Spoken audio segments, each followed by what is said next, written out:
Good evening to all. Calicut University fourth sem cost അക്കൗണ്ടിങ്ങിൻ്റെ class നമ്മളിവിടെ continue ചെയ്യാണ്. കഴിഞ്ഞ ക്ലാസ്സിൽ നമ്മൾ ഇൻട്രൊഡക്ഷൻ ടു കോസ്റ്റ് അക്കൗണ്ടിങ് ആയിരുന്നു പറഞ്ഞിട്ടുണ്ടായിരുന്നത്. ആ ഒരു പോർഷനിൽ നമ്മൾ എന്താണ് കോസ്റ്റ് അക്കൗണ്ടിങ്, അതിൻ്റെ ഡെഫിനിഷൻ, മീനിങ്, അതുപോലെ തന്നെ ഒബ്ജക്റ്റീവ്സ്, ഫങ്ഷൻസ്, ലിമിറ്റേഷൻസ് ഇതെല്ലാം നമ്മൾ ഡീറ്റെയിൽഡ് ആയിട്ടാണ് ഡിസ്കസ് ചെയ്തിട്ട് ഉണ്ട്. ഇമ്പോർട്ടൻ്റ് ആണ് കേട്ടോ, പഠിച്ച് വയ്ക്കുക.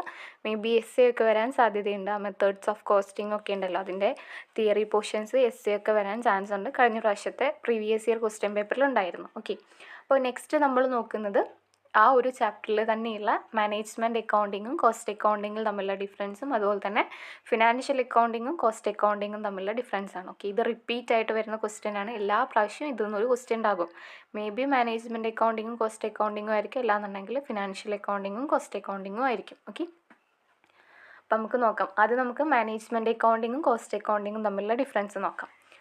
Management accounting. The purpose is to provide information to management for planning, cost controlling and decision making. അതായത് ഈ മാനേജ്മെൻറ്റ് അക്കൗണ്ടിങ്ങിൻ്റെ പർപ്പസ് എന്താണെന്ന് വെച്ചാൽ ഇൻഫോർമേഷൻസ് പ്രൊവൈഡ് ചെയ്യുക മാനേജ്മെൻറ്റിന് ഇൻഫോർമേഷൻസ് പ്രൊവൈഡ് ചെയ്യുക. എന്തിനു വേണ്ടിയിട്ട്? പ്ലാൻ ചെയ്യാൻ വേണ്ടിയിട്ട്, കോസ്റ്റ് കൺട്രോൾ ആൻഡ് ഡിസിഷൻ മേക്കിങ്ങിന് വേണ്ടിയിട്ട് ഇൻഫോർമേഷൻസ് പ്രൊവൈഡ് ചെയ്യുക. ആർക്ക്? മാനേജ്മെൻറ്റിന്. അതാണ് മാനേജ്മെൻറ്റ് അക്കൗണ്ടിങ്ങിൻ്റെ പേർപ്പസ് എന്ന് പറയുന്നത്. ഈ മാനേജ്മെൻറ്റ് അക്കൗണ്ടിങ് നമുക്ക് 5th സെമ്മിൽ ഒരു പേപ്പറായിട്ട് പഠിക്കാനുണ്ട്. ഓക്കെ, നിങ്ങളുടെ 5th സെമ്മിലെ പ്രോബ്ലം പേപ്പറാണ് മാനേജ്മെൻറ്റ് അക്കൗണ്ടിങ്. ഓക്കെ, അപ്പോൾ ഈ മാനേജ്മെൻറ്റ് അക്കൗണ്ടിങ്ങിൻ്റെ പർപ്പസ് എന്താ? മാനേജ്മെൻറ്റിന് ഇൻഫോർമേഷൻസ് പ്രൊവൈഡ് ചെയ്യുക. എന്തിനു വേണ്ടിയിട്ട്? പ്ലാൻ ചെയ്യാൻ വേണ്ടിയിട്ട്, കോസ്റ്റ് കൺട്രോൾ ചെയ്യാൻ വേണ്ടിയിട്ട്, അതുപോലെ തന്നെ ഡിസിഷൻ മേക്കിംഗ്, തീരുമാനങ്ങൾ എടുക്കാൻ വേണ്ടിയിട്ട്. ഓക്കെ, അതാണ് മാനേജ്മെൻറ്റ് അക്കൗണ്ടിങ്ങിൻ്റെ പേർപ്പസ് എന്ന് പറയുന്നത്. ഇനി നെക്സ്റ്റ് പറയുന്നതാണ് കോസ്റ്റ് അക്കൗണ്ടിങ്. കോസ്റ്റ് അക്കൗണ്ടിങ്ങിൻ്റെ പേർപ്പസ് എന്ന് പറയുമ്പോൾ the purpose is to ascertain and the control of the cost of product or service. അതായത് ഒരു പ്രൊഡക്റ്റിൻ്റെയും സർവീസിൻ്റെയും കോസ്റ്റ് എത്രത്തോളം വരുന്നുണ്ട് അത് അസർടെയിൻ ചെയ്യുക. അതുപോലെ തന്നെ ആ കോസ്റ്റ് എന്ത് ചെയ്യുക? കൺട്രോൾ ചെയ്യുക. ഓക്കെ, വേസ്റ്റേജ് കുറച്ചിട്ട് കോസ്റ്റ് കൺട്രോൾ ചെയ്യുക. അതാണ് ഈ കോസ്റ്റ് അക്കൗണ്ടിങ്ങിൻ്റെ പേർപ്പസ് എന്ന് പറയുന്നത്. ഓക്കെ, പിന്നെ മാനേജ്മെൻറ്റ് അക്കൗണ്ടിങ്ങിൽ use both qualitative and quantitative informations. അതായത് മാനേജ്മെൻറ്റ് അക്കൗണ്ടിങ്ങിൽ ക്വാളിറ്റേറ്റീവ് ഇൻഫോർമേഷൻസും ക്വാണ്ടിറ്റേറ്റീവ് ഇൻഫോർമേഷൻസ് യൂസ് ചെയ്യുന്നുണ്ട്. Cost accounting uses only quantitative informations മാത്രമാണ് യൂസ് ചെയ്യുന്നത്. ഓക്കെ, നെക്സ്റ്റ് മാനേജ്മെൻറ്റ് അക്കൗണ്ടിങ്ങിൽ deals with both cost and revenue. Okay, management അക്കൗണ്ടിങ്ങിൽ കോസ്റ്റും റവന്യൂ ഡീൽ ചെയ്യുന്നുണ്ട്. കോസ്റ്റ് അക്കൗണ്ടിൽ ഡീൽസ് വിത്ത് കോസ്റ്റ് മാത്രമാണ് കോസ്റ്റ് അക്കൗണ്ടിങ്ങിൽ ഡീൽ ചെയ്യുന്നത്. Management accounting next concerned with transaction relating to the future. Okay, അതായത് മാനേജ്മെൻറ്റ് അക്കൗണ്ടിങ് എന്ന് പറയുമ്പോൾ എന്താണ്?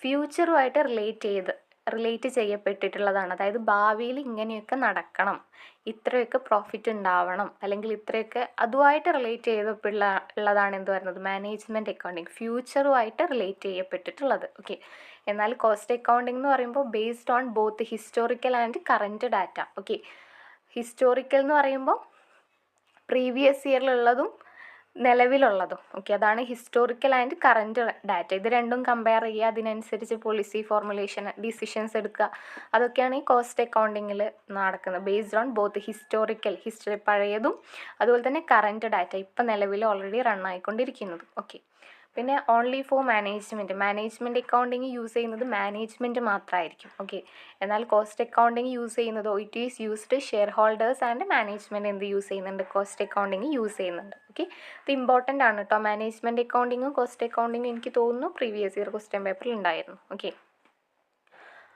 അപ്പോൾ നെക്സ്റ്റ് നമുക്ക് ഫിനാൻഷ്യൽ അക്കൗണ്ടിങ്ങും കോസ്റ്റ് അക്കൗണ്ടിങ്ങും നോക്കാം. Financial accounts are accounts of whole business. അതായത് ഫിനാൻഷ്യൽ അക്കൗണ്ട്സ് എന്ന് പറയുമ്പോൾ എന്താ? ഒരു മൊത്തത്തിലുള്ള ബിസിനസ്സിൻ്റെ ഒരു അക്കൗണ്ടാണ് എന്ത് പറയുന്നത്? Financial account. ഓക്കെ, ഒരു ഹോൾ ബിസിനസ്സിൻ്റെ അക്കൗണ്ടാണ് ഫിനാൻഷ്യൽ അക്കൗണ്ട്സ് എന്ന് പറയുന്നത്. എന്നാൽ കോസ്റ്റ് അക്കൗണ്ടിങ് എന്ന് പറയുന്നത് എന്താ? Cost accounts are only a part of the whole accounts. Okay, ആ മൊത്തത്തിലുള്ള അക്കൗണ്ട്സിൻ്റെ ഒരൊറ്റ പാർട്ട് മാത്രമാണ് ഇത് പറയുന്നത് കോസ്റ്റ് അക്കൗണ്ട് എന്ന് പറയുന്നത്. എന്നാൽ ഫിനാൻഷ്യൽ അക്കൗണ്ട് എന്ന് പറയുമ്പോൾ ഒരു മൊത്തത്തിലുള്ള ബിസിനസ്സിൻ്റെ ഒരു അക്കൗണ്ട്, അതിനെയാണ് ഫിനാൻഷ്യൽ അക്കൗണ്ട്. കോസ്റ്റ് അക്കൗണ്ട് എന്ന് പറയുമ്പോൾ ആ ഹോൾ അക്കൗണ്ട്സിൽ ഒരു പാർട്ട് മാത്രമാണ് ഇത് പറയുന്നത് കോസ്റ്റ് അക്കൗണ്ട്സ് എന്ന് പറയുന്നത്, അക്കൗണ്ടിംഗ് എന്ന് പറയുന്നത്. ഓക്കെ, നെക്സ്റ്റ് പറയുന്നതാണ് financial accounts deals with commercial transactions. അതായത് ഫിനാൻഷ്യൽ അക്കൗണ്ട്സ് എന്താ ഡീൽ ചെയ്യുന്നത്? കൊമേഴ്സ്യൽ ട്രാൻസാക്ഷൻസ് ആണ് ഡീൽ ചെയ്യുന്നത്. എന്നാൽ കോസ്റ്റ് അക്കൗണ്ടിങ്ങോ, cost accounts deals with transaction relating to manufacturing and sale of product or service. അതായത് കോസ്റ്റ് അക്കൗണ്ട് എന്തൊക്കെയാണ് ഡീൽ ചെയ്യുന്നത്?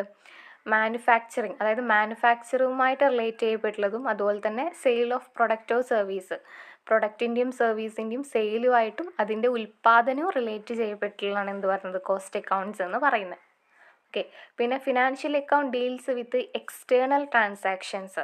Okay, cost account deals with internal transactions. Okay, അപ്പോൾ നെക്സ്റ്റ് ഫിനാൻഷ്യൽ അക്കൗണ്ടിങ്ങിൽ the main objective of financial accounts used to ascertain current profit or loss of business and show a true and fair view of state of affairs of business.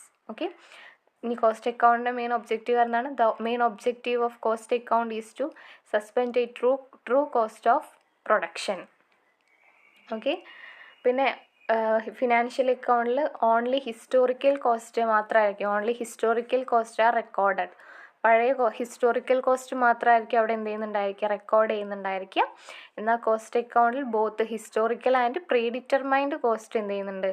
അവിടെ record ചെയ്യുന്നുണ്ട്. Historical ഒരു and ഉണ്ട് കേട്ടോ അവിടെ. Both historical and pre determined cost are recorded. Okay, അപ്പോൾ ഇത്രയും കാര്യങ്ങളാണ് നമ്മൾ ഈ ഒരു വീഡിയോയിൽ ഡിസ്കസ് ചെയ്യുന്നത്. ഇമ്പോർട്ടൻ്റ് ആണ് കേട്ടോ. മാനേജ്മെൻറ്റ് അക്കൗണ്ടിങ്ങും കോസ്റ്റ് അക്കൗണ്ടിങ്ങും അതുപോലെ തന്നെ ഫിനാൻഷ്യൽ അക്കൗണ്ടിങ്ങും കോസ്റ്റ് അക്കൗണ്ടിങ്ങും, അതാണ് ഞാനൊരു സെപ്പറേറ്റ് വീഡിയോ ചെയ്തത്. ഓക്കെ, ഇമ്പോർട്ടൻ്റ് ആണ്, നിങ്ങൾ പഠിച്ച് വയ്ക്കുക. 5 മാർക്കിൻ്റെ ക്വസ്റ്റ്യന് എന്തായാലും വരാൻ സാധ്യതയുണ്ട്. ഓക്കെ, ഈ പറഞ്ഞതിൽ വല്ല ഡൗട്ട്സ് ഉണ്ടെങ്കിൽ കമൻറ്റ് ചെയ്യുക, നിങ്ങളുടെ ഫ്രണ്ട്സിനൊക്കെ ഷെയർ ചെയ്ത് കൊടുക്കുക.